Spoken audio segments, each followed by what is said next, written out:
For history was history, fools were we. Then we climbed a tree and finally we could see. Lo, then the internet made us smart, now know everything do we. Thus we share with thee these trifleries, till nobody learns a thing. Hello, everyone. Welcome back to Bottom of the Barrel. It is I, Jay Hickman, joined by my good pals, John Swasey and Kyle Jones. Hello, fellows. Hello. Howdy, how. Hello. John is Ahoy. John, for those of you at home on audio only, John is signing hello, which is really great. Hello, John. Hello, Jay. John is using Indian smoke signals to indicate a greeting. It is it's great to see everybody and excited for tonight. Tonight we will be talking about pirates. Pirates. Ahoy. Arg, Billy. Pirate day. This topic was inspired by a couple of things. First of all, that pirates are cool, and also John Swasey has very recently, maybe within hours, visited Pittsburgh, Pennsylvania, which has a famous baseball team inspired by pirates as well. And so we were like, this all just seems, it's kismet. It seems like something we really got to talk about. We should That's talk a great about. word. I love the word kismet. Yeah. I like Where it. does that word come from? Do you know where that word From comes the musical Kiss, from the musical Kiss Me Kate. Does it really? No, no, it doesn't. not at all. No, No. bullshit. I've always bullshit. I've always wondered though. Wow. Yeah, it's a great word. Hook, line, and sinker. Hey, speaking of sinkers, Baseball. so and anchors on pirate That ships. backfired. See, see how it all ties in. But yeah, All right. Good night, everybody. One of the was reasons great. that pirates was interesting to us is just the fact that pirates are such a fascinating topic and a romantic topic. Like I think modern day pop culture like really loves some pirates, and I've long been curious about why that is. And I think, and I wonder, I haven't gotten to the bottom of this. Perhaps we can as the episode progresses, but I think pirates are largely romanticized mostly in the United States of America, mostly by Hollywood. And so I'm curious about getting to the bottom of why we love them so much, or what's so great about pirates anyway. And so we can touch on some theories of this, but I think a big part of it was the rise of pirates was happening in the 1600s. And Kyle will double check me on this, I think, but around the time the golden age of piracy. The golden age of piracy was roughly 1650s to the 1730s. Yeah, so roughly at the same time that colonies were being set up in the United States of America, or the soon-to-be United States of America, the British colonies. Right. And so I think there was a tie with the great rivalry was between the British Navy and the Caribbean pirates. And so I think maybe at some point when the colonies were at war with Britain, we were kind of rooting for anyone who was an enemy of the British nation. And so I think that kind of comes from it. And also, like, especially with the Caribbean pirates, they were kind of known as like rogues of the sea or lovable rascals, naughty rascals. And kind of always depicted as fighting against the man. And so I think for a country that was founded on freedom and loves freedom and kind of does not love an overreaching government, we're kind of like, pirates kind of align with what I like, how I like to live my life. But I and I know Kyle's going to probably touch on this, but there's the term pirate, but there's also the term privateer. And the privateers were I will were be like, covering, yeah. I know you will. They were utilized by the governments to it's like if our government said, we don't want to engage in that necessarily. I tell you what we're going to do. We're going to hire some mercenaries to just go out and do it for us. And they hired, they did that. So the pirates were being hired by the man. Yeah, exactly. Jean Lafitte was a big privateer. I don't want to get into your stuff, but I'm just saying that that was one of those things that the pirates were the pirates, but they were also privateers, and a lot of them were sailors that didn't get picked up by the Navy and stuff, right? Yeah. Oh, they come from all over. Yeah. Perhaps you should enlighten us, Kyle. Where did they come from? Okay, so of course we're going to focus mainly in the Caribbean, however you choose. But just to clarify, which one does Billy Ocean do? Caribbean, right? That's what I'm going with. I think so. And Kermit the Frog does, I'm a Caribbean amphibian. So, take your pick. That makes it okay. All right, go ahead, please continue. Anyway, so I want to recognize the fact that this was going on all over the world, and there was piracy before, during, and after this. Everything from there's the East India Company that's doing spices through the Indian Ocean, and there's off the coast of South America, through the Pacific. Mediterranean was a hotbed of stuff. Even Madame Qing of China ruled a massive area in Australia, West Indies. It's happening everywhere. But the one we see the most romanticized, as Jay was saying, is, the Caribbean. And it has a lot to do, you were talking about rivalries, but it's more of a rivalry between Spain and England. So Spain, in 1453, the Pope, Catholic Pope, says, hey, Spain, you get this half of the world over there. And so by the mid-1600s, they've been over there, South America, Caribbean, and just taking anything they can. They're just robbing from the locals and shipping it back to Europe and making tons and tons of money. But now it's 150 years later, and nobody's still alive from the Pope just giving half the world away. And so England's like, hey, we want some of this action.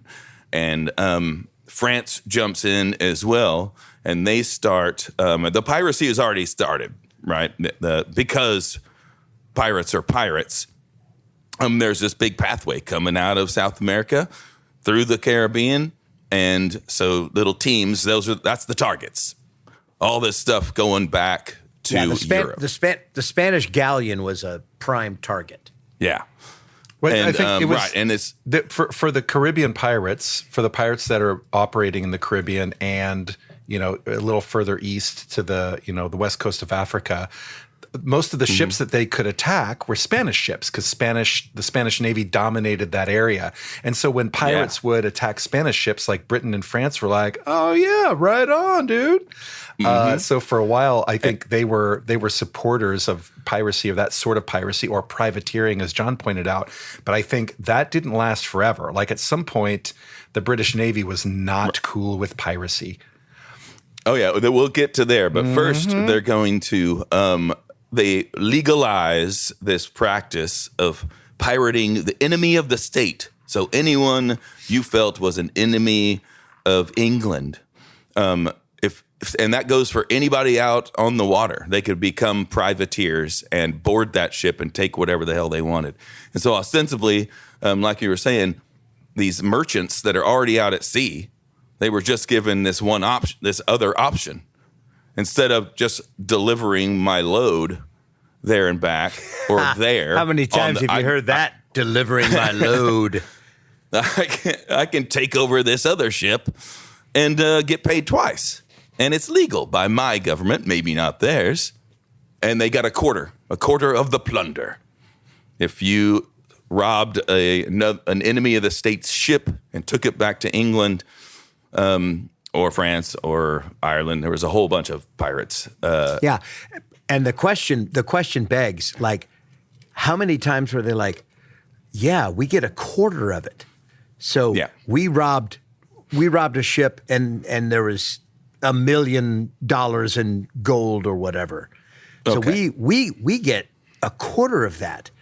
But and there's a lot of that too. How many? Where how they many? go, how many or of those we ships can went? take it all. How good was their reporting? Is what you mean? Exactly. There was only $500,000 in gold. Oh yeah, they are pirates. And They are pirates. they cheated it in every single way you can possibly imagine. Briefly, Kyle, some accounts I heard were that privateers, because they were not paid, like they were commissioned by the government to like go loot enemy ships. Do your thing, baby.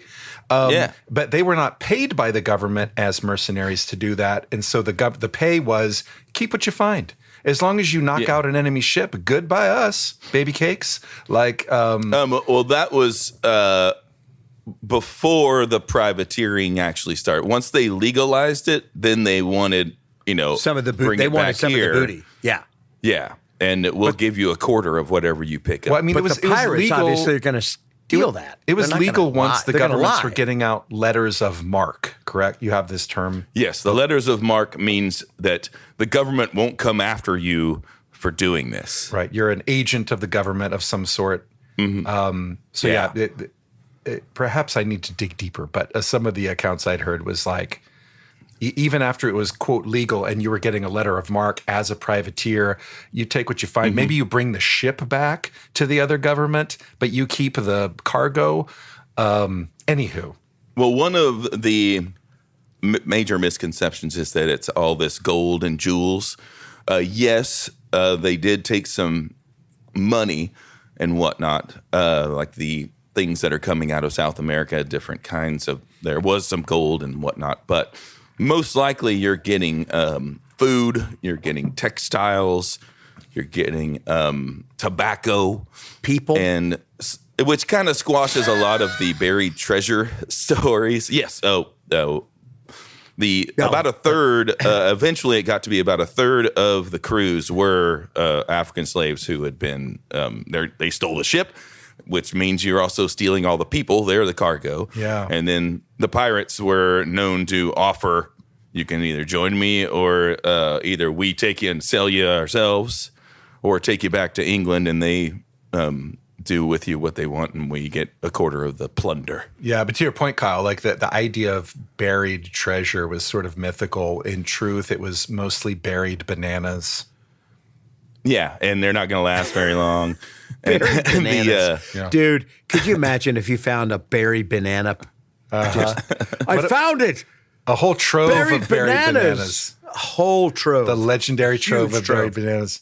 There are a handful of notable ones. Okay, this guy did bury this. Are you ready to jump into those? No, not quite yet. Okay. But the idea comes, of course, from Treasure Island, the book. Right. A fictional with account. Robert Louis Stevenson. Yeah. Long John Silver. And a famous fiction writer, correct? Exactly. And okay. When it became a movie, Treasure Island, Long John Silver, and it's played by a guy from Bristol, England, who, he was, where the heck is his name is Newton. Robert Newton. And he just exaggerated his accent. He was raised in Dorset, not far from Bristol. That's it. And it's not that it's completely made up because people from that area were pirates, but there was also Irish and Scottish and from all over the place. And of course, Africa.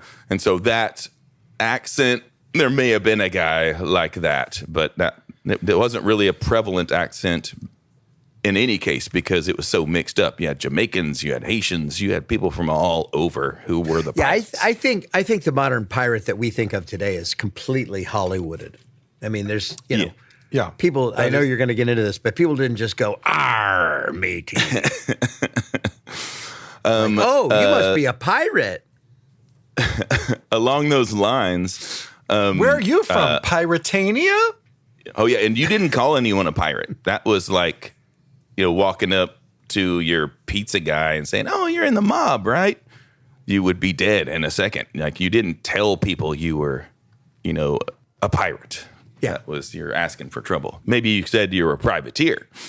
And like you said a minute ago, or you earlier alluded to this, but the romanticized version is the Caribbean stuff. But dude, there were pirates in the Mediterranean. There were pirates.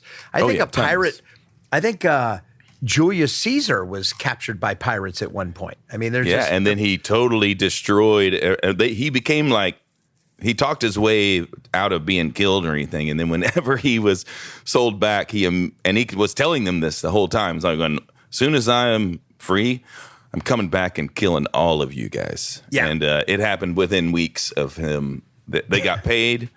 They got a ransom, but then they were all dead within 2 weeks. Was he the one that said, ask for more? Like, ask for a higher ransom? There was one guy that was like, ask for a higher ransom. I'm worth more than that. I'm worth more than that. But his braggadocio definitely kept them from killing him. Yeah, they liked him. Like he was kind of like them because he was so, boisterous and but yeah, to your point, John, I think during the golden age of pirates could be very easily divided into two big groups: the Caribbean pirates, who were the lovable rascals, and then the Barbary corsairs that were from North Africa. And those were the ones that those were the dangerous ones, like the deadly, not lovable rascals. They were out of sort of Algiers, Tunis, Tripoli, You know why? Morocco. Yeah. They didn't have a parrot. Oh, Yeah. That's they didn't have a parrot sitting right on their shoulder, just going, Yeah. Be kind, be kind. I smell more tobacco. Anyway, two kinds of pirates during the golden age of piracy. But yes, the ones that are romanticized were the Caribbean ones because they're The Jack rapscallions. Sparrows. Yeah. Yeah. And so since you said parrot, I'll start there. So parrots were. I did not say. I that was said John corsair. Swasey. I said corsair. Start there. I'm not. I'm exploring more. This was my morning early. up. cut this. So there were parrots in South America and Central America, and they fetched a pretty penny. So it was pretty common to capture them, train them, and then sell them for a bunch of money when you were returning all the stuff. Or returning. It's a bit of a lie. But It wasn't a finder's fee. Oh, hey, I found this stuff, and I'm returning it. So, But you mean when they were going back to England or France where they had been commissioned as privateers? They're like, Right, hey, we exactly. brought you some exotic shit. Look at this parrot. Crazy, right? it took you got to be on that boat for weeks and weeks, so you might as well take some time what to I'm train. saying is, you think like the emperors were like, so there was only one parrot?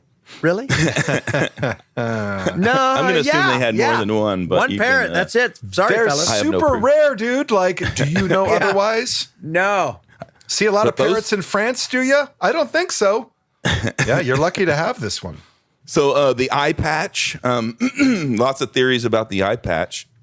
The fun one was above deck and below deck. Like you have one eye shielded from the light, so when you run down below deck, you switch it. So you have one eye already kind of In night accustomed to vision? the darkness. Yeah. Oh, really? But Was it most because they likely were it was missing just an eye? most likely it was because they got poked in the eye a lot, and people were just missing eyes. Can we talk about that theory for just 1 second? Sure. The poking in the eye presumably would be with a sword or a dagger, but the dagger or the sword would only go in half an inch to destroy the eyeball and no further into the brain. Okay, I can actually go with kill this them? night vision thing if Yeah. you want to. I'll I go think with night vision. the night vision is a nice theory and it's smart. Like I wouldn't have thought of that. But yeah, if you're thinking about, well, I was just, swashbuckling with my pals and one of them stabbed me in the eye, but really carefully. Like he didn't run me through all the way through the back of my head, only just a tiny bit into my eye and I lost the eye. Shame. That's how the golden age of pirating lasted so long, because Because they were so careful. they were very it was careful. really Poking you in the shallow eye. Yeah. Swords. And Just there shallow there was cuts. Shallow cuts. I'm sure Kyle's going to talk about this. There was a pirate code. I mean, you didn't Oh yeah, the pirate just code. running through in the head. Like, I'm just taking your eye. That's all I'm doing. I don't know if that was it, but hey, Like, we have major beef, but you're a fellow pirate, so I'm not killing Yeah. you. I'm just taking going to an give you eye. a sweet eye patch. You'll thank me later. And You'll look you know cooler. why did they take an eye? Why didn't they take an ear? Why is there no ear patch? because the cutlasses were poking swords, not But slashing I thought the swords. cutlasses were more slashing swords. They're like a more of a saber-y kind of thing, not a jabbing. An epee, the fencing. A jabby. Yes, an epi. I need The me jabber. a jabby. A jabber. jabber, yeah. Sticky. I'll get you with my Okay. jabber. Yeah, that doesn't sound very piratey. But the Feel the wrath of my jabber. It was a pokey poker. That's right. Pokey poker. That's very piratey right there. Yeah. Arg, Billy. Feel the wrath of my pokey earrings. poker. Earrings were like a superstition thing that it was supposed to keep you from getting all the syphilis and disease and whatnot. And as a just kind of Now hang on. coincidence- Before you go further, is that because of the metallurgy? Like maybe the metallurgy of the actual earrings kept you from getting I don't know. It syphilis? sounds like you're making up a word. Metallurgy is not a made up word. Metallurgy is made up. I don't know. It's not made He's up. asking me questions that I mean, I don't know the answer. If the Well, metallurgy. that doesn't mean it's made up. Yeah. Metallurgy's a word. I don't know if a golden earring keeps you from getting syphilis It does. for any purpose. It does. I'm going to tell you from firsthand experience. It does. And copper is a well-known cure for rheumatism, which was rampant at the time. So, like, wearing jewelry of certain metallurgies could be beneficial. And lead makes you smarter. And it makes you sink. But as a happy coincidence, that's generally how like provisions and funerals were paid for, was their jewelry. Like if you died. So rum, in fact, yes, rum. I'm going off script a little bit today on the whiskey. I have for the occasion gotten a Diplomatico rum. So I'm going to have a little rum this evening. Why were the pirates so into rum? Well, first off, you're coming from the Caribbean, and sugar is your number cane. one It's export. a big crop. Yeah. And so, they're making sugar liquor, which that's what rum is. And it was used. They're not growing as much. They're not growing so many corn crops down in the Caribbean. They're not as much That's as. too bad. And we all know Sugar. cotton whiskey isn't that good. You've just never tried it. The Real cotton whiskey has never been tried. oops, that's not what I meant. There you go. There it is. All That's right, what all rum right. sounds like when you. Open All right, welcome to the bottom of the barrel rum edition. Yeah. And so here I'll do a. Oh. I don't know if that did anything, but hey, Now there's Dave will theater fix of it. the Kyle, mind. that's the end Right of your there. pour. Like, rum is a well-known girly drink. Go ahead and double up on that. No, I'm doing a rum and coke, but I'm gonna try it first without any of that. I'm gonna let it settle for just 1 second while I move on. I'm gonna give you the next one. Marooning was a real thing. If you had if you had a real asshole on board, a carouser as they called them, they would just if a lady got pregnant, sometimes. They would, just take him to Dude, a little. how do you wait a minute? Yeah, if you wait had a If you minute. had a real asshole on board or a woman Yeah. that's pregnant, Yeah. how do you make that? If you became little extra connection? baggage, they. And I didn't think just dropped women you were off even in the middle of allowed nowhere. on a pirate ship. I thought women were. Oh, there banned were from a pirate women. ship. There were actors. There were musicians for the longer voyages. Yeah, I'll never forget. There were even some, female that captains great, and the great show, 7 Women at Sea. That was a great musical. What's your favorite song from that one? I've got the scurvy. Wow. I've got the scurvy. The scurvy in my skirt. Or how's the scurvy got me? So, Kyle, yes, I think ladies could find their way on a ship in other ways as well. Like there might be the daughter of a high-ranking a pirate officer, Yes. a privateer officer might be, it's like yeah. go to work with Dad Day. But wouldn't that so be dangerous for the girl?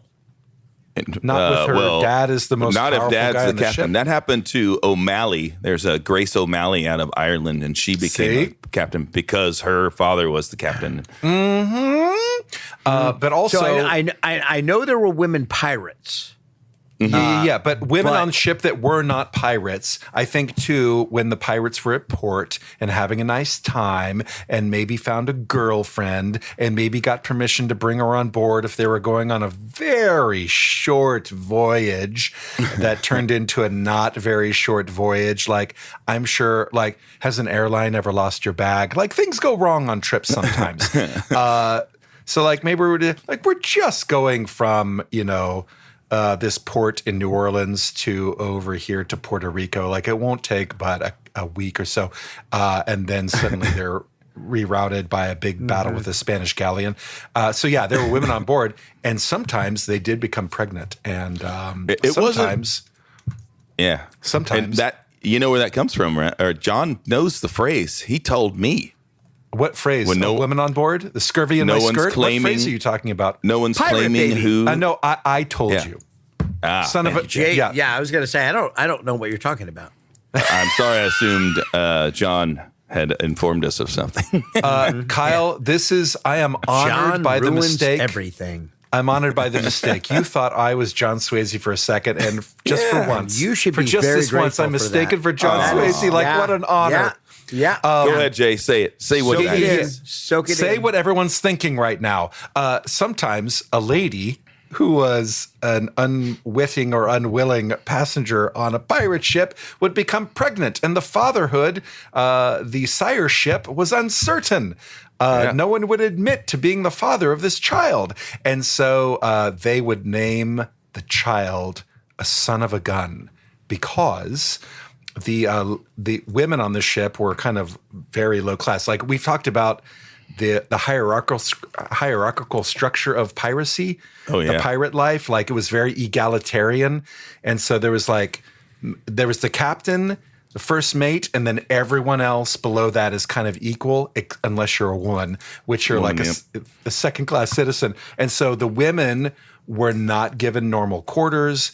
If they were given like a hammock down in the lowest galley or the gunship or the kind of the gunner level. And so they would hang a hammock underneath the cannon. And so the women would sleep on hammocks under a cannon, this enormous phallic-shaped object. And so the joke would be, cannons are long and cylindrical and girthy. That shoot a Shafty. load. And they shoot a load, and they're also metallurgy. And and so that's why they're considered phallic. And so the idea is that a woman would be beneath this large phallically shaped object, and surely Son of a gun. the gun. You know what? Actually, impregnated thank you, the woman. Jay. Thank you for that. That reminds me. I did tell you that, Kyle.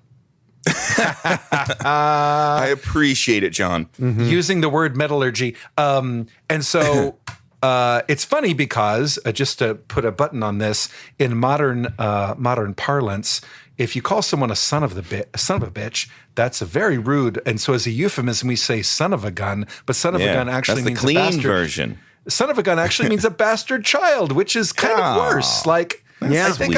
I think I might rather be a son of a bitch because the bitch has a husband dog, and you grow up in a nuclear dog family with a dad dog and a bitch dog. Otherwise, you're born out of wedlock, which is people frown on. Well, son that. of a gun and son of a dog bitch would be the wedlock. same thing, really. To me. No. Yeah. No. Yeah. No. No. What do you mean? No. I mean, who invited you? What is I don't. In terms of a modern insult, yes, they're used interchangeably. Son of a gun is used to be kind of more. But son of a gun is. I mean, today, son of a gun is far more. It means It's nothing. euphemistic. Easy. It's just son of a gun. Yeah. But if you go son of a bitch, somebody might go, hey, language. Yeah. But if you say son of a gun, no one would ever say that. Once, a season ago, we did an episode about linguistics and the power of words. I forgot. And so that we have not given son of a gun any power. We've taken the power away. Yeah, and so we use it all the time, even though it means something kind of bad. episode. Yeah. It's crazy. Like a schmuck. words. When I learned what a schmuck was, it changed my life. That's the little calamari that's left over when you circumcise somebody. That's the schmuck. Yeah, I don't know this has to do with privateers at all. But, Not at all. No, I was just reaching for the bottom. Okay. all the privateers We had were schmuck. just about to talk about kerchiefs. Hang on. We're going to. that where I don't we're know going? about. Their outfits though they would normally just steal them from the captain of whatever ship they stole. That's why they did kind of dress fancy, but it was shabby chic. So do they all have captain's hats? No, the captain only gets the captain's hat. The big hats when are they- basically sunblock. Well, I mean, you said they stole everything from the captain's wardrobe. Isn't that what you just said? oh, I did not say that. Is the I did. is the I'm on another tri-corner podcast. I'm sorry. is the tri-corner hat just for a captain? I don't know. I don't know that. Okay. I know it's for shade and it's bent so that it'll be a little more, so it won't fly off. If you had a big floppy hat, it would, the wind, the sea. Yeah. But some of the pirates had big floppy hats. I mean, Barbossa in Pirates of the Caribbean. I've seen the movie. Yeah, I love He it. had a big floppy hat. John has done his research, Kyle. Yeah, he Answer that, supposed did. expert. I've I don't know. emailed Saw Johnny Pirates Depp. of the Caribbean. I saw it too. In fact, Jeffrey Rush is probably my favorite pirate accent.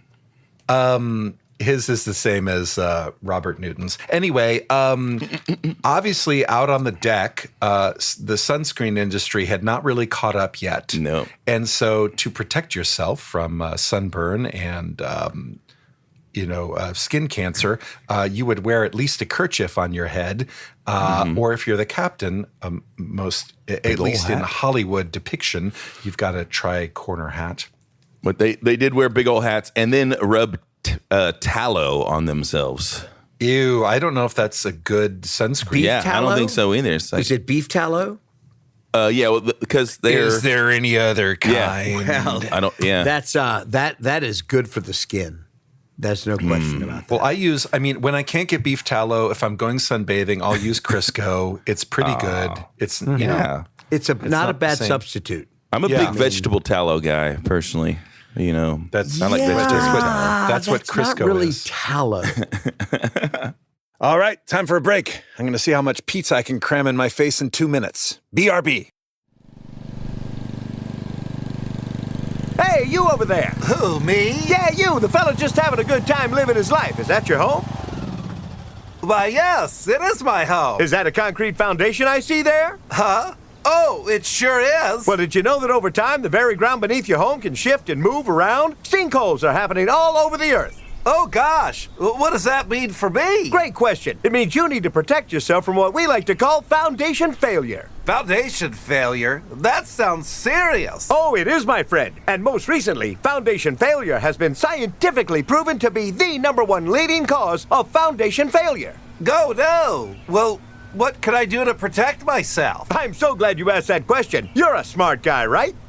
Huh? Well, as a smart guy, you know you shouldn't just wait for something as potentially catastrophic as foundation failure to destroy your home and financially ruin you and your family. You are a family man, right? Well, yeah. I thought so. A smart homeowner family man like you knows that foundation failure is the invisible threat lurking right beneath our very feet, and you gotta protect yourself. Yeah, I sure do. See, I told you you're a smart fella. Well, I come with great news, good buddy. Right now, I can get you and your entire family home protected for cheaper than ever before. Go, wow. Thanks to recent changes in the market, for the first time ever, I can personally get you full foundation failure protection for just $200 a month. Go, I don't know. And like I said, for something as serious as you consider foundation failure, it's the least a so-called family man can do for your beautiful family. And at such a bargain, too. How much was that again? A smart guy like you knows that for just $300 a month, your entire home will be covered, should it suffer from foundation failure due to a sinkhole. I heard they're happening all over the world. Think about it. If in just 2 months from now, one of these lurking invisible threats swallows your home and family, you will get a big fat check for the cost of your entire family home. For what, $900? Incredible. How do I sign up? Well, you just sign right here and start reaping the benefits of Foundation Failure Protection. Unlike your big, fat, stupid neighbor across the street, he doesn't seem to be the smart family fella you are. You need my social security number? Can't be too careful these days, my friend. Lots of tricks out there. Okay, there you go. You have made a wise decision today, sir, and you have sent a message to the world and to your neighbor that this big fat family man will not be made a fool of. No, this family man and his family home is protected. Protected from the invisible, imperceptible, and inadmissible perils of Foundation failure. Fuck yeah! Okay, we are back. Do not go in that bathroom, fellas. Okay, walking the plank, pure bullshit. There's no drama. It's Really? just chop off his head, throw or just throw him overboard without chopping their head off. They just chucked people over the side a lot. The command was feed the fish. There was nobody like, go, and they like, making some long drawn. They did some torture, of course. keel haul walk was the keel haul plank was a real wasn't. thing. That was the next one on my list. Is crazy. No. Anyway, but before you get but- there, tell me about your evidence that walking the plank is bullshit. Never happened. I didn't say it never happened. And you know this how? You said it's bullshit. Yes, from By which you mean it's a terrible policy. it's just not. It should have been eradicated by the 1710s as opposed to the 1750s when it finally was. It's a big waste of time. I think it's like you know what? Here's what we could do, fellas. We could make him. Well, first of all, we could cut a rail out and then put a plank out and No, they had secure planks that. 'cause that's how they boarded other ships. But then you walk the plank, like you need to walk out there to jump off the ship, or we could just throw you right overboard. Yeah, and they would just Yeah, I stab you and have throw to you agree overboard. with Kyle. I don't see why there's a point to go. Let's take an extra step here and make you There walk might further. be a point to entertain the crew. Like, what else did they have to entertain themselves? Yeah, and the captains of other ships that refused to cooperate or just was, depending on how much they were worth, dead or alive, kind of spelled the fate of these other captains. And yeah, sometimes they were there, pure entertainment, and all sorts of brutal stuff happened to them just Yeah, to, like drag it out a little bit just for fun, for, kind of cruel fun for these terrible human beings. Like, No, they're believe- just little cute, nasty scoundrels.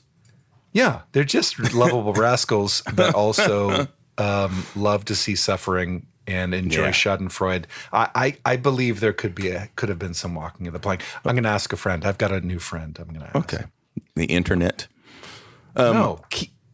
No, Rebecca Simon, the pirate PhD. I'm sure you come up. She'll be great. I'm sure you saw her name in your research. No, I watched several videos and Wow. Wow. John watched Pirates of the Caribbean. There was no walking of the plank in Pirates of the Caribbean. No, it's not a romantic idea, but it is an idea. Yeah, that's okay. So All right, moving keel on. hauling. Can we do the keel hauling? 'Cause that is yes. crazy. Yeah. So that was Keel for fellow hauling pirates. is It wasn't for awesome. enemy pirates. It was for members of your own crew, right? Who were kind of You would have to not- really piss off, the captain or the rest of the crew to get this one. But it's a bad one. Yeah, you're still alive. They tie you up and throw you overboard while we're moving, but they don't give you enough slack to get pulled behind the boat. You're getting kind of scraped along underneath the boat and popping up on side to side, going across the barnacles and junk just slicing so you up. it's not the we're going to throw a rope over the other side and we're going to pull you underneath the boat. That's my understanding of what a keel That's haul what I is. thought a keel You haul pull was. someone from one side to the other underneath the boat. From across one the side of the keel. boat to the other, you underneath, like The keel, Right, underneath the keel, all the way through. Yeah. But I thought it hauling was get just, them- how do you hauling get them the rope? across the keel. How do you get the rope over there? You got to have the rope come underneath. he's already tied up. But I guess that was where I didn't understand is that what I understand is that they tied you more towards the front of the boat and then dragged you under the boat. Oh, and let the waves do the rest. That makes good sense because I'll be honest with you. I don't know how you would get the rope underneath the boat. Well, you're docked. You just send a cabin boy with a rope under the boat. You have a rope already in place. This is you got a rope under the keel. There you go. You know what? Old Trevor here is being quite an asshole. Next time we're out at sea, let's go ahead and prep up an under rope to drag his ass across. Yeah, it's already there. It's already in place. It's not good aerodynamics, but if you know you're going to do it at your next voyage, you'll go ahead and put a rope under the keel. Sure. Why not? Just have it ready for Trevor specifically. There were, a lot of times we see pirates are these old and grizzled guys. Very few got out of their 30s. There were some great, some of the names you've heard of have gotten out of their 30s, and that's why I've heard of some retiring. Yeah, there's like 3 or 4 that actually got to retire. Also very rare. Normally, we're going to die at sea. But a handful of them made it to the other side. In fact, the guy who is that Jack Sparrow is based upon, I think his name was John Ward, his real name. He is one who actually was able to retire. I believe Blackbeard's mentor, the captain that Blackbeard was first mate under, William Teach or whatever. I think that guy retired and it's William Teach, Mr. Teach, off you go. Mr. Teach was Blackbeard. That is right? Blackbeard. Correct. Yeah. I know. Okay. His mentor, his former captain while he was first mate. That guy retired and gave his fleet to William Teach. Whenever I get to my Blackbeard section, what I learned was quite different. But we'll get to that later. Just a couple more of these. Like here is the Jolly Roger. This comes from France. Is the Jolly Roger? It's Jean Rouge. Jean Rouge. That would be it, right, Jay? Like red. Red John. Jean Rouge would be Red John. That was the original flag, Jolly the Roger. Red John. Oh, maybe it was accent, people misunderstanding it, or I'm just completely wrong. And we already talked about go with the that. pirate accent. Okay, so let me just throw out a couple of the famous pirates out there that we've heard of. One of the big early ones, Sir Francis Drake. Oh, hell yeah. He is English. He did a whole Protestant war rampage, basically. He was just out to kill Catholics. And he, in doing so, he circumnavigated the globe. Started to do so. Yeah. Started in England, went around the tip of South America, up the western coast of South America, just destroying everything. That was the bloodiest part. And then sailed all the way. He was a privateer, correct? Yes, he was one of the early privateers. Okay. And then it was a 2-year journey, the whole thing, to get around the world. And where they almost didn't make it was, crossing the Pacific. But he made it. Yeah. I mean, and that's crazy when you think about okay, so you're going to be a privateer, go into the Caribbean and then now sail south down to South America and go around and come up South America and go up into California, whatever, or wherever they went. It's were there just... Yeah. How long did people sail and just not see shit? Right. Dude, there is nothing out here. I don't know what you guys were thinking. Right. Boredom was a big problem.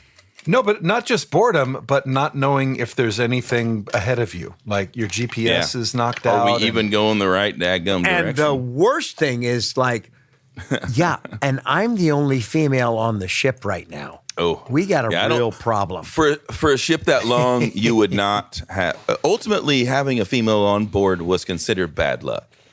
So you were kind of breaking rules to do it. They, of course, broke rules all the time. That's what they did. But a journey that long, they wouldn't. Yeah, they wouldn't. We're talking about pirates, right? Yeah, we're talking about pirates. The pirates had a code. Was Sir Francis knighted before or after all that murdering? Well, after he made it back, he went around the world.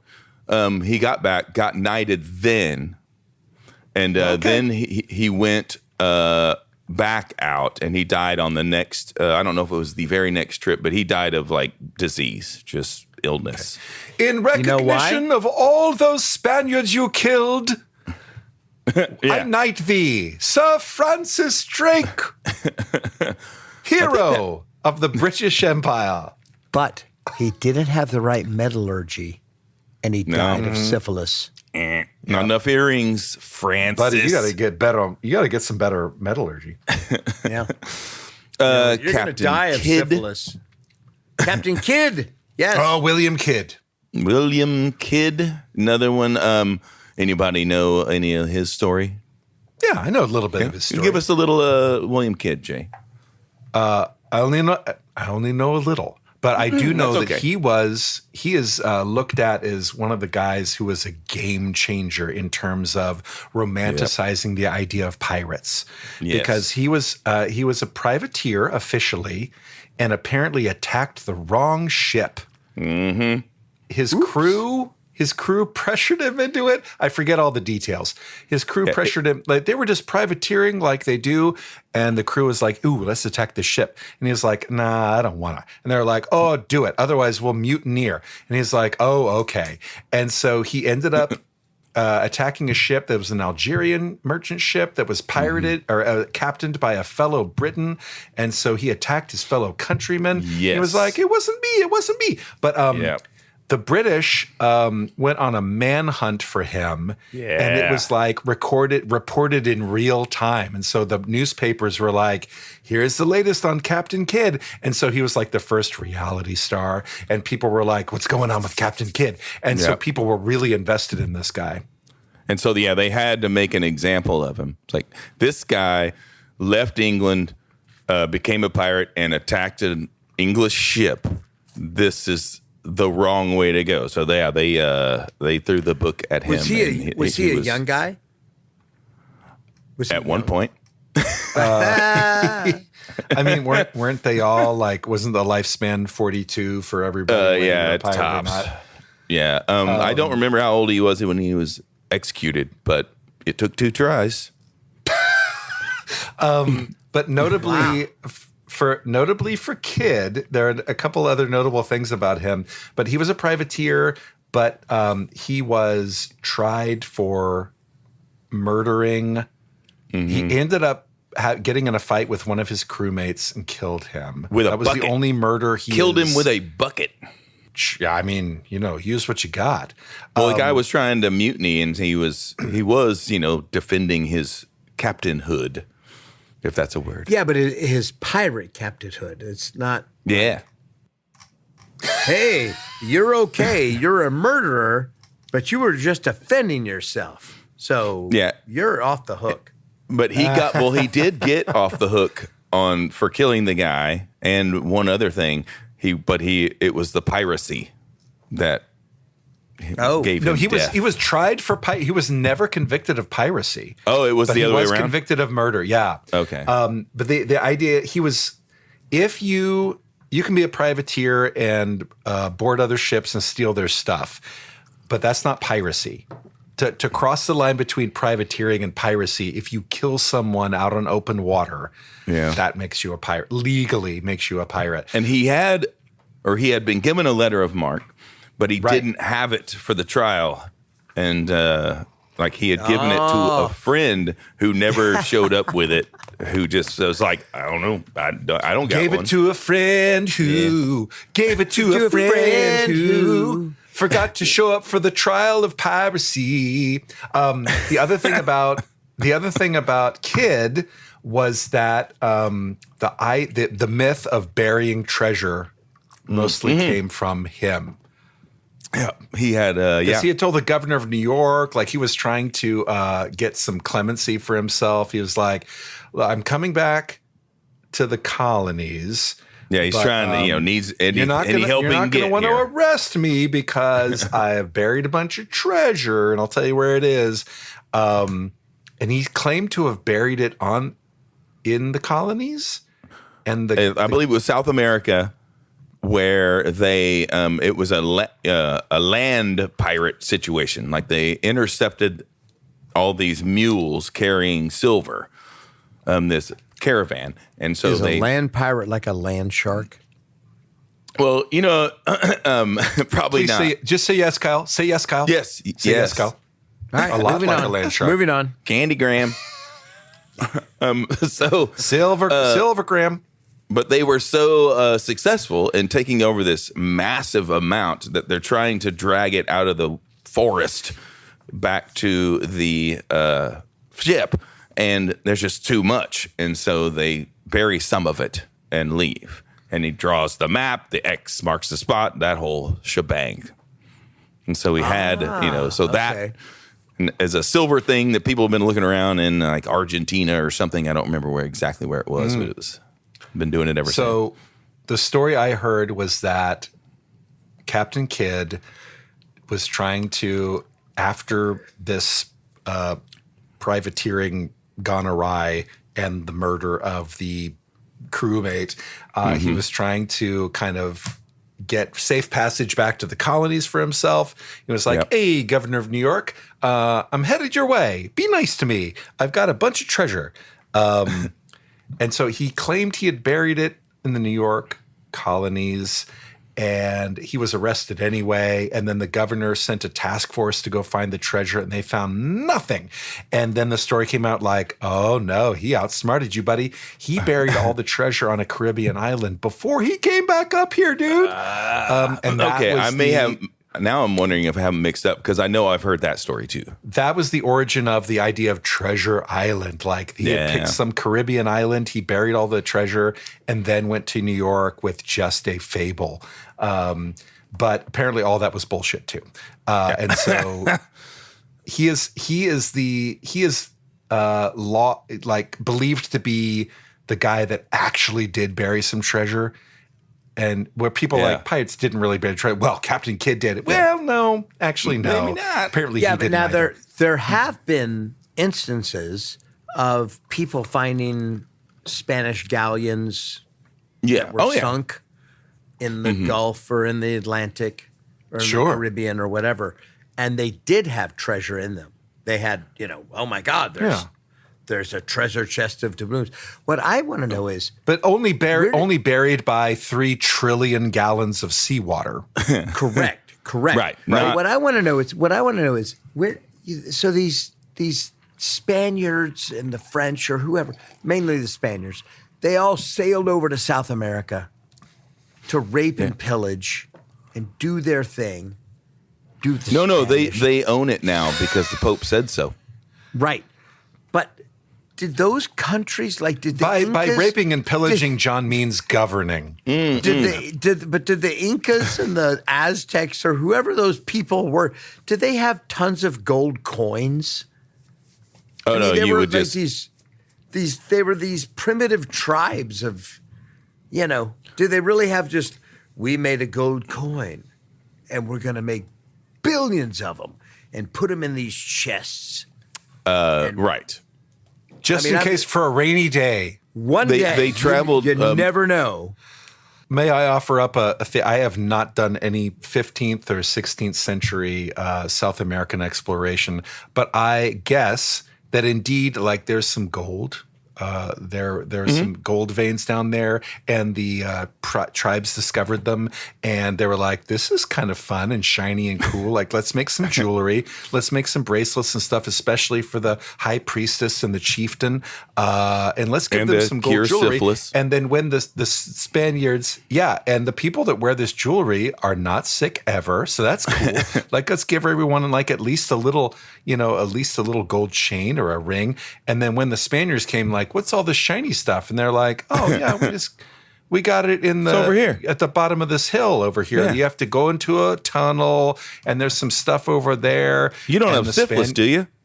And the Spaniards are like, show me where that is, and then we'll force you to pull all of it out. how about we do that? And then the Spaniards were like enslaved the primitive tribes and made them mine all the gold, and they turned it into gold coins. And then they said, do you know what syphilis is? I'll show you what syphilis is. Yeah.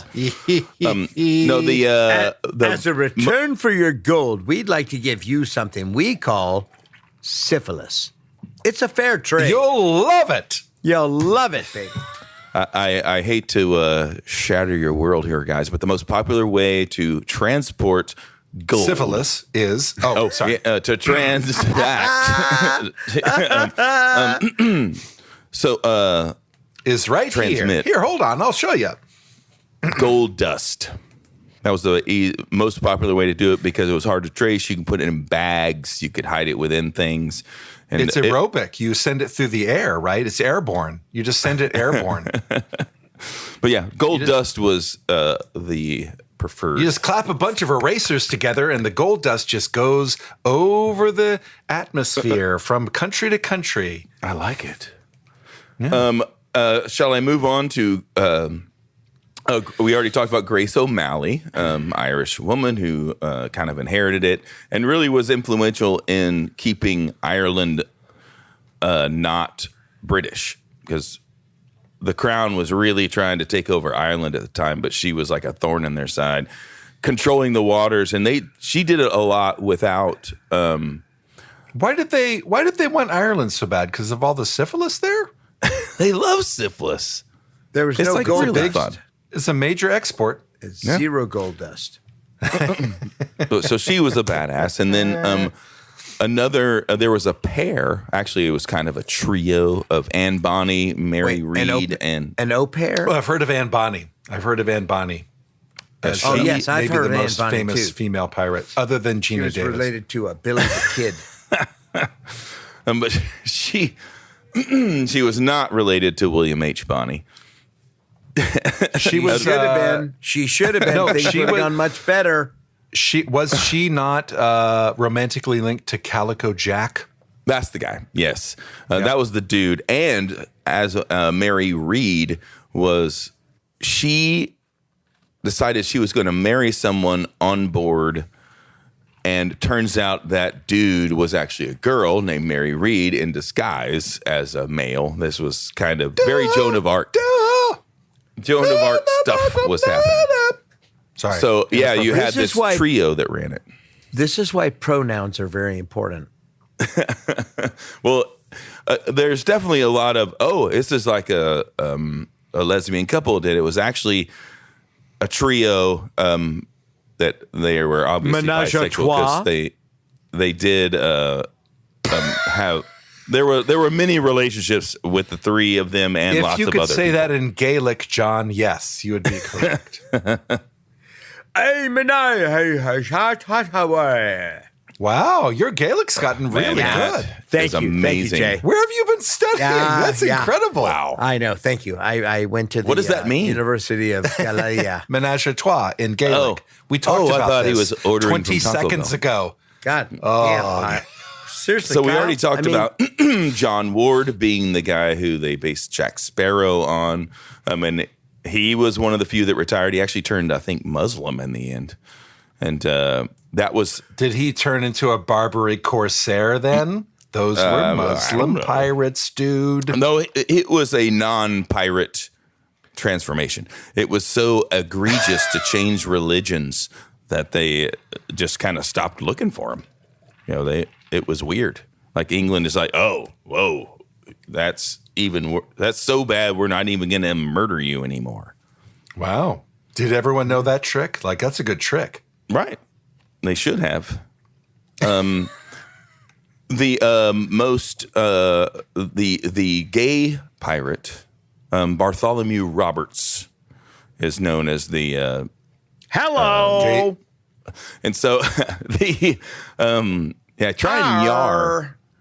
Yar. Get a load of this plank. Try to walk on that. I'm Shiver gonna me keel-haul you. timbers. But he was known as one of the most brutal guys out there.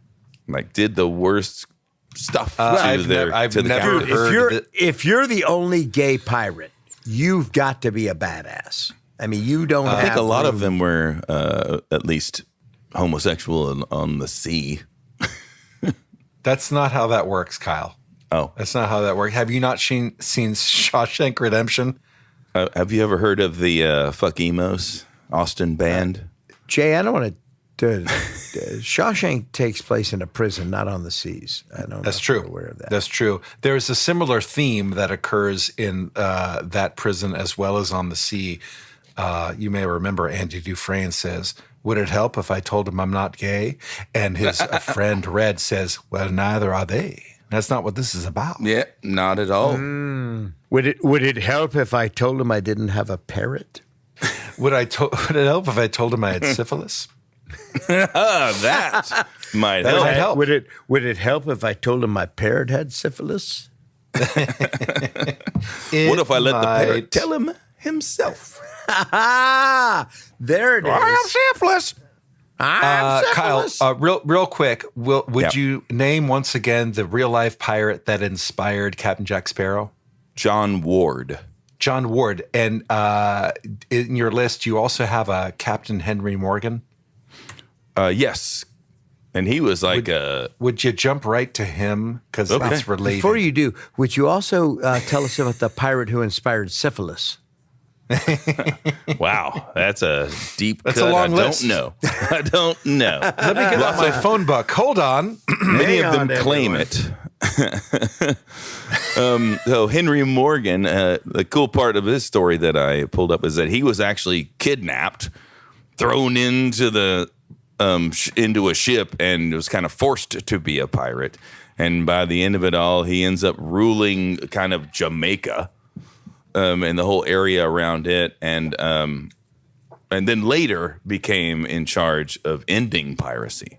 A pirate turned who got hired by the government to stop it. You know, like if you're a thief who gets hired to for security. So, not to jump too far ahead, but I'm really ready to get. You mean like Jay just asked me to talk about Henry Morgan? When did piracy end? Whoa, when was yes, the end? you're jumping too far ahead. Whoa. Piracy This has is like- never ended. John, we will cover that in part 3 of Pirates Ahoy. Yeah, well, Where were we? So, Kyle, the reason Yes. I bring up Captain Henry Morgan is because I heard from the doctor of piracy, a real person that I mentioned earlier, that his story was the one that sort of inspired the Pirates of the Caribbean story. I can see that. Like the romanticism of his story was the one was like what a fun, what a exciting story, and like what a neat thing to happen. Where he was in Jamaica, like we gotta write a screenplay about this. Yeah, because he played both sides of the piracy world, and yeah, very cool. And I don't think he's not Captain Morgan like the spiced rum guy. I don't think. Well, who's that? I don't know. Maybe he Do you is. know another famous Captain Morgan? Like, why not him? Yeah, I the think, drink dude, guy. he's a. Am I crazy? He's made up. Because does Captain Morgan have a patch Is he like a Or a does he parrot? have or or syphilis? a parrot or a Yeah, he peg doesn't leg? even have syphilis. That can't be a real pirate. God, for God's sakes, he doesn't even have syphilis. He's not a pirate. I heard one story, Whose and I don't have. podcast is this? What are we doing here? Why are we even? Why do we even bother? For God's sakes. I could have been in bed hours ago. All right, so I'm going to break off and pass the mic here. I do have some other stuff, but I think John, you want to? Because I've got plenty more just yar pirates. Jay, Well, John, what do y'all want to yeah, I mean, thumb wrestle yeah, over who's next? Sure. Sure, Jay, go ahead. I'm gonna pass the baton to you. Okay, thank you. No, I'm the one passing the baton, you son of a gun. See what Right, happened? and No, I- you passed. I- you gave it to John, and then you said maybe you two battle it out. Yeah, You would pass and the baton to John, who graciously, thank you, John. Jay has more syphilis than me. I'm not going to take it away. Good man. Like a real Good man. pirate. Yeah. Good man. So I have two areas to go into, and I think I know which one I'm going to do, but I will tell you. So I would like to talk about two big topics. One of them is lovable pirates, or what we might call pirates of convenience, or pirates with benefits. But it kind of lends to the idea of the romanticism of pirates that we love. Jack Sparrow is an example. Like, what a lovable fellow. Like, he's known as a pirate, but also everyone loves him. But I also want to talk about, and we had touched on this a little bit with Kyle, about the origin of the pirate accent. Yeah. And like, where does that come from? And it sound like a lot of people think it's like, if I'm doing a pirate accent, arg, Billy, is that like Irish? And it's not. And where does it really come from? And how did it become popularized? So I would like to talk about that a little bit. Cool. And in doing so, I'd like to start there.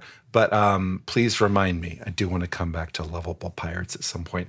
I do have a story, and you all will know the origin of this story very, very well from the world of anime. And we can get into pirates in anime, certainly, because there are numerous examples. Yeah, we've done one. We have, but not all of them. Like, oh no, that's impossible. No. Yeah, there are many lovable pirates in the world of anime. But in the world of anime, frequently, you have heard at a panel, a fan ask the question, so you've had a great career and you've done lots of great roles. And like, has there ever been a role that was like given to someone else and you're like, I wish that had been my role? And always the answer is very genuinely, no. Like, it's always a joy to be a part of any show. Yeah. And all of the roles I've had have been really gratifying, and I've had a wonderful time. And I understand, as an actor, that the director is trying to cast the best show they can. Rising tide lifts all boats. Like, if they cast the best show they possibly can. That's a nautical term. As invented, as coined by Captain Jack Sparrow, a rising tide lifts all boats. And so if you're given a role, you do the best job you can in that role, make for a great show. If it becomes popular because it's a well-cast, great show, then everyone benefits. So like, I am never jealous of a role. But I've always answered that question in that way, and I've meant it, except I had one tiny caveat. There's always been one teeny-weeny tiny caveat, and I think I should share it now. Let's talk about your teeny tiny caveat. By caveat, of course, I mean syphilis pimple, which is very, very small. It's teeny, like you wouldn't even notice the syphilis pimple. Oh, yeah. So one time in the early 2000s, we all worked with a gentleman named Charlie Campbell.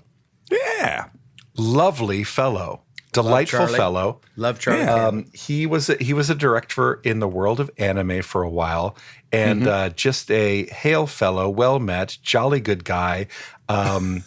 Like as my experience with him as an actor was great director, very collaborative, great creative kind of mind. Like he had some neat ideas, and so we had worked together a few times on a couple shows, and I had a lovely time. And so on one particular day, he told me he had a new anime that had plopped in his lap called The Legend of Moby Dick.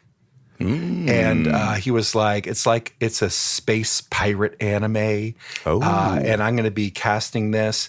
And I'm looking at a couple different guys for the lead character, which is Captain Ahab, as you might imagine, The Legend of Moby Dick. And so he's like, so Jay, I'm considering you. And this was rarity, like, because he was a friend. He gave me a couple days notice. He was like, I'm going to be calling you into the studio to audition for this thing. And I got to tell you, Jay, I want to kind of take it in a, artistic direction, like Captain Ahab. The character has an eye patch and a tricorn hat, and he's got a peg leg, but he's a space pirate. So he's not just your Blackbeard. Like, I don't just want to do an Arg Billy thing, Arg matey. I really want to kind of plumb the depths of this character. And so as you consider your audition, like, I want you to think about that. Like, really give it something special. I'm like, thank you, Charlie. I appreciate the heads. I mean, that was very rare. Like, you don't get at least in voice acting auditions, when they come up, and they, don't always come up, but to have advance notice like that, I was like, thank you, Charlie. And I really, really took it to heart. I was like, okay, what would a pirate captain be like if not the classic Hollywood depiction of Long John Silver or Blackbeard or Barbossa or whatever? Like, let me tell you a tale. How dare you throw Barbossa into that, you son of a bitch?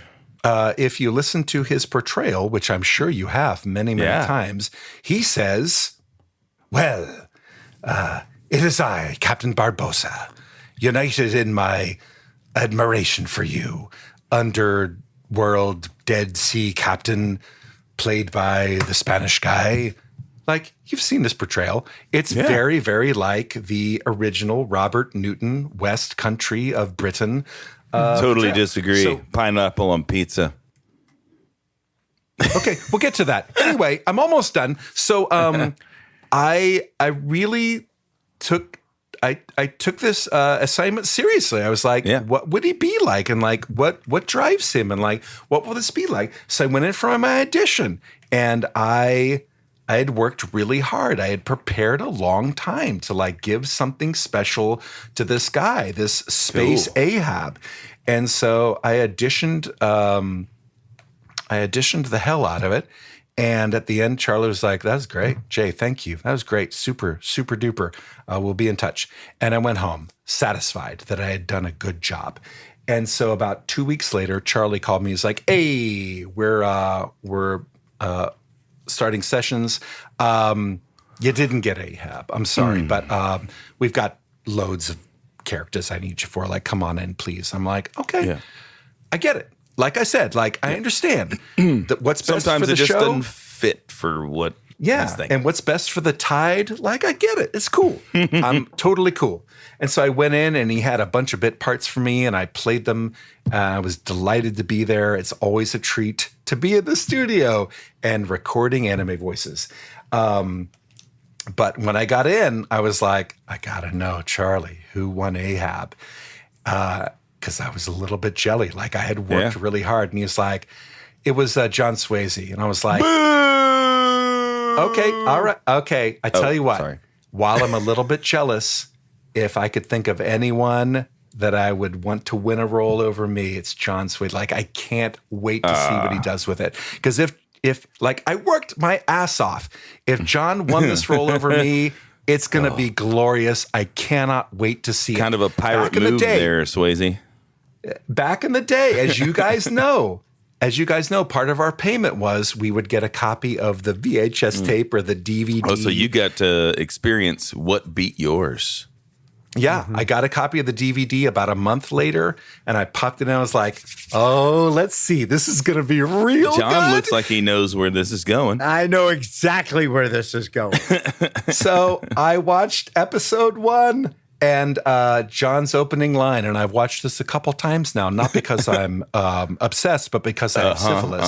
And John's opening line halfway through episode 1 is, what is it? What is it you be looking for? And I was like, it was fucking Barbossa, is what it was. Yeah. What? Yeah. Why you guys hating on Barbossa? I think Jay's point is this. And this is classic actor, classic auditioning, classic everything about what is right, wrong with our industry, whatever. Jay was given this wonderful, like, dude, we're looking for something different. We're looking for something so don't do the pirate accent. Don't do that. Just go over here. Do this. Just don't do the typical stuff. And I did Arr, so you be looking for me, matey. And that's Jay what they did. went with. Hey And Jay did. guys, let's get these sails up. I was a tad overprepared that day. Jay was, oh my God. Jay, you know, I think you're one of the most wonderful actors ever. I love everything you've ever done. I think you have so much insight. And By the way, I think was not fishing, which is a nautical term for compliments. But thank you, John. Please proceed. no, I'm not, and I'm not. He did the giving you Hunt those for Red compliments. October monologue again. I'm not giving those compliments undue. You are an amazing actor. You are, and that role Ahoy, was a lot of matey. fun. But it was. You've seen the whale, was- Moby Dick, I presume. I will find it, and I will kill it. If they wanted fucking Sean Connery, they would have hired. You're the you in a booty heartbeat. now, dog. I am Captain Ahab, and I have a certain set of skills. I will find the whale, and I will kill it. Yeah, no, I think the point is, though, like, again, the romanticization of pirates in Hollywood, like, it's inescapable. Like, you can think, I'm doing a pirate movie, and I'm doing it different. We're not going to do all that stuff that Hollywood's already done a zillion billion times, And we're going to be like, Yeah, and really let buttoned up. me just reemphasize that, because But you can escape it. It draws you back. I think that Japan back in the day, they would go, well, we want to have final say on what the actors, and they probably even said, hey, Where's the pirate? We want to go a different direction. We don't want this to be typical pirate. We don't want this to be blah, blah, blah. We want I this see, to be yeah. so off the way. And you're like, okay, great. We'll do that. Well, And then they hear, Arr, let me tell you a tale. And they're like, oh, that's the guy. ooh, that's what a pirate sounds like. But that's exactly what you didn't ask for. And they're like, Yeah. well, I don't care. That's what we want. I mean, that's just, that's so typical of our industry. Before you get all And I mean- bent out of and I shape was, here. I was glad to do Who's it. getting I was bent out of shape? Look at I know John. he's He's getting like bent out of shape, fuming. Kyle. He's like beat Kyle. red. and sweaty. John has a golden earring in. He's fine. Yeah, okay. Let John Okay, do what he's safe. John's doing. Good news. keyhole yourself. Yeah. What I'm Go do saying it is- yourself. Ooh. Me and What John are having a conversation. What I'm saying is, Jay is lit. And I'm not just saying this because we're on a podcast and you're my friend or anything. Jay, you are one of the most brilliant actors I've ever worked with. I mean that very sincerely. What I'm saying is that so often we do get like, I'm looking for something else. I'm looking for something different. And then, I mean, Kyle, you've worked in advertising. How many times have you run into this where they're like, Oh, yeah. we want something different. We want something off the wall. We want something way not the typical shit. And then when they hear the typical shit, they go, and that's what we want. Yeah. And it's like, fuck, that's not what Logo you asked bigger. for, though. That's not what you asked for. But there's such comfort in the familiar, and I think Right. Hollywood starting in and kind of getting back to sweet Robert Newton, who did nothing wrong. He was simply from Devon, Dorset, Where in the there were 50s. pirates from. Yeah, these were from Cornwall. Don't put him down. He's from Dorset, for crying out loud. He's just from Dorset. He didn't do anything wrong. He's a lad from Dorset. I mean, what do you want from him? It just But turns this was out starting. he This was just- starting in the 50s with Disney, kind of coincidentally, who later did Pirates of the Caribbean. Disney first did the Treasure Island in 1950 and Blackbeard the Pirate in 1952. They hired Robert Newton for the lead in both of those pirate movies. Yar. And so, like, this was established in Hollywood. Like, this is what pirates sound like, and people friggin' love it. Yeah, Right. And it so is I'm fun. sure. And that made its way. Obviously, Hollywood is a global force. Like, Hollywood movies make their way all the way around the globe, even to Japan, where they're like, we want a pirate thing, but it's now 50 years later. So let's kind of expand our horizons. And then John's audition is like, oh, yeah. That's the new look we were after. Yeah. Oh. And I can tell you I right now. don't begrudge it at all. And that is why, like, I've never told this story before, because my answer is always true. Like, I do not get jealous. I do not see any other roles that I was like, that should have been me. I'm so glad. Like, the show was better for it. It was a great show. I enjoyed it. And I enjoyed my bit parts. Oh, no, I thought it was a little derivative.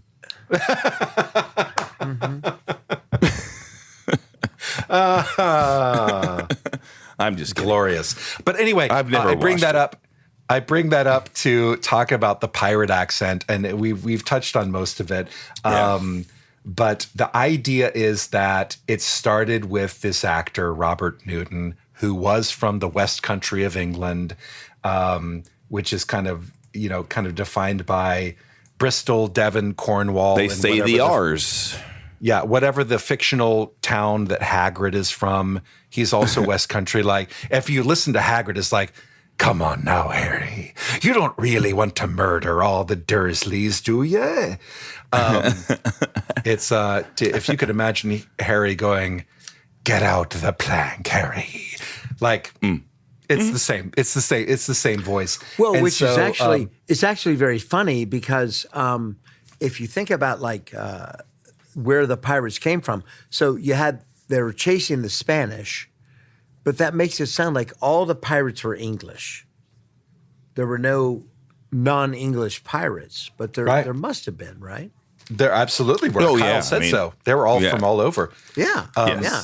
And, I mean, and certainly the Corsairs were not at all English, but the fact that this one actor in 1950 was from the West Country, and some pirates were known, Blackbeard included, Long John Silver, were from that area. He was like, well, Yeah, he's not there wrong. are some famous like, pirates from my part of the country, and I can yeah. do that accent really well, so I'll do that. But so like And pirates that became popularized. Pirates from our part of the world, where we are in Texas, Jean Lafitte, he was not English. He was French. He was French. Yeah. Yeah. And I will rape you and give you syphilis. Man. Take this, you syphilis dog. Okay. Not to, I do want to touch on Jean Lafitte so later. Jay's going to say he didn't have syphilis. No, he did. Oh, he had the best syphilis ever time. any pirate ever had. The best syphilis. French All syphilis. I'm saying is his origin of birth is a little murky. He was either born in France proper or in a French colony in the Caribbean. But he set up shop in New Orleans pretty early on. And so his accent would have been more Arcadian or Cajun. Like, Come how on, y'all Shaq, are, give me a give me how y'all are some more? how you like that syphilis now, dog? Let me tell you about syphilis, shall. Come on now. Let me give me that some of that crawfish and syphilis. After we get our plundering down, we're going to head on down to Luther's Barbecue. But I'm nearly done on the accent, and then we can certainly move on to another topic. But starting with Robert Newton in the 50s, that caught on. Right. And there were Hollywood was like, well, people seem to like this voice. And it just perpetuated. And so famous, more modern versions are Barbossa from Pirates of the Caribbean. Thank you. Tim Curry is Long John Silver. Yeah. And what was he Long John Silver in? Treasure Island Muppets. Muppet Treasure Island. Long John Silver is a real life pirate. Tim Curry played Long John Silver in Muppets Treasure Island. And if I may, briefly, sing it, lads. Show him you've been practicing. Yeah. Like, But and what's Curry. the song? Do you remember the song? Professional pirate. But when you're a professional pirate, you're That's not the something one I was brave and thinking of. free Crap. and globby-doob. No, he only has one number, and he says so in the middle of the number. He's like, downstage, lads. It's my only number. Oh, he is so. Oh, Tim God, he Tim was so Curry good is in that? Oh, Tim Tim Curry. Curry. Yeah. Tim Curry's Plays Long brilliant. John Silver, the big villain in Did Muppets I ever Treasure tell Island. you Jay? Did I The ever time tell I you went about the camping time? with Tim Curry. No, Yeah. but Tim Curry. Did you sent play me- the flute with your? Tim Curry sent me a video. He sent me a video and he said he was glad I was a fan.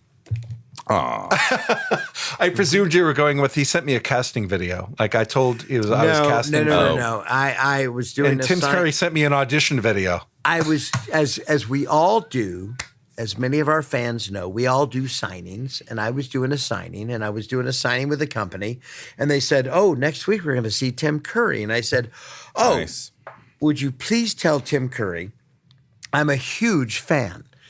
And Tim Curry sent back me a video that said, "John, I'm so glad you're a fan." Now, as we know, Tim Curry, Yeah.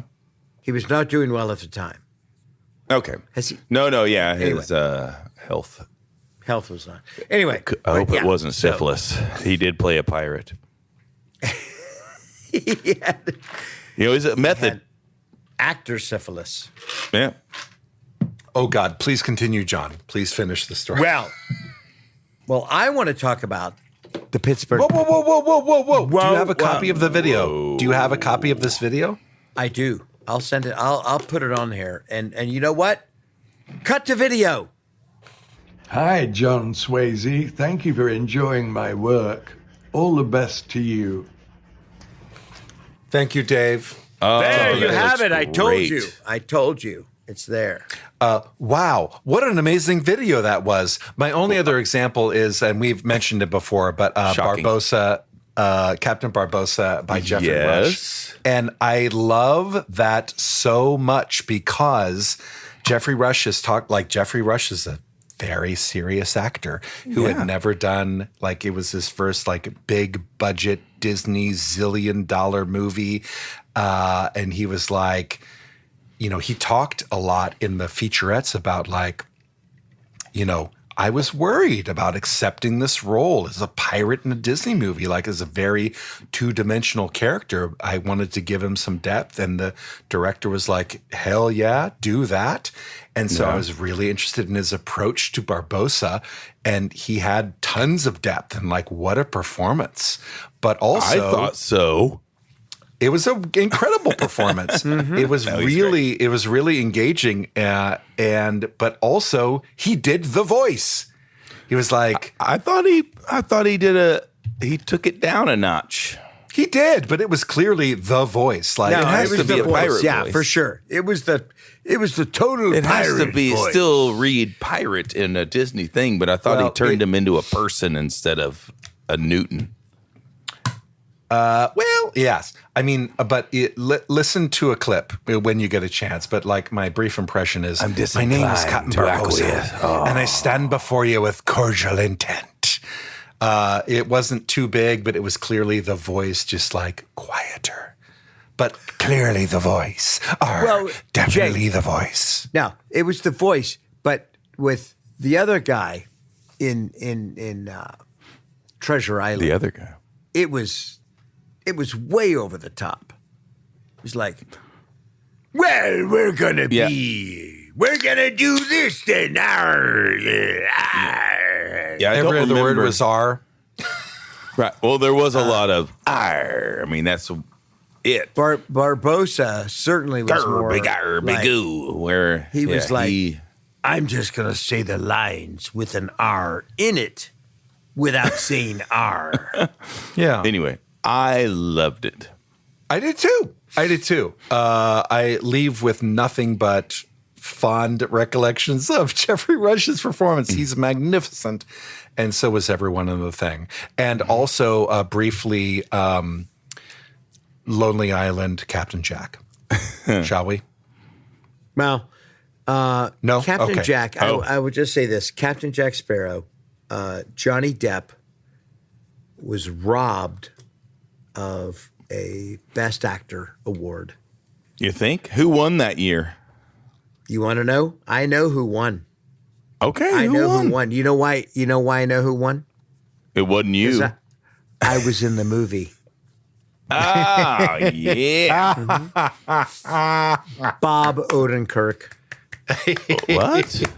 He did not. No, he did not. It was Jamie Oliver. Foxx won for Ray. Oh yeah. And I had a small but non-pivotal role in the movie. Go ahead, give us your line. What was your line? Please come this way, Mr. Ray.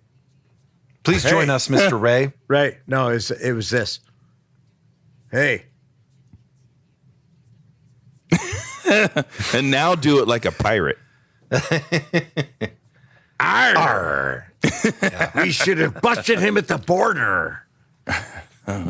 Yeah. No. I'm honored that I was in the movie Ray. I'm honored of that. But Johnny Depp was robbed. Johnny Depp should have. Johnny Depp. Whoa. Jamie All Foxx. right. Jamie Foxx, great actor. Love Jamie Foxx. Sure. He was very meticulous in his method. But when you play a character, in my opinion, when you play a character that is based on a real life person, you can watch video of that person Yeah. and study them to the point of, I'm just going to imitate them. Yeah. Johnny Depp created his role from a fucking ride at Disney. Well, He created the whole thing out of his own head. yeah. And Well, no. Well, he did. He did. No, he totally did. Easy. No, he is doing an fuck you, Kyle. impression. Fuck He's you. doing an impression. You know what? He's doing an impression. It's just Of not who? of a pirate. Well, You have never heard this? You never He's heard where doing the it- character comes from? for Johnny Depp. Yeah, for Jack Sparrow. Johnny Depp's Jack Where does that Sparrow. come from? Where does it come from? Yeah, you mentioned the name already of the real life where does pirate his impression that come from? inspires him. It's not. Well, is he a real life pirate? You mentioned a real life pirate that inspired Jack Sparrow. No, a real life person. Well, who? Who? I'm asking, who is that? Rolling Stones guitarist.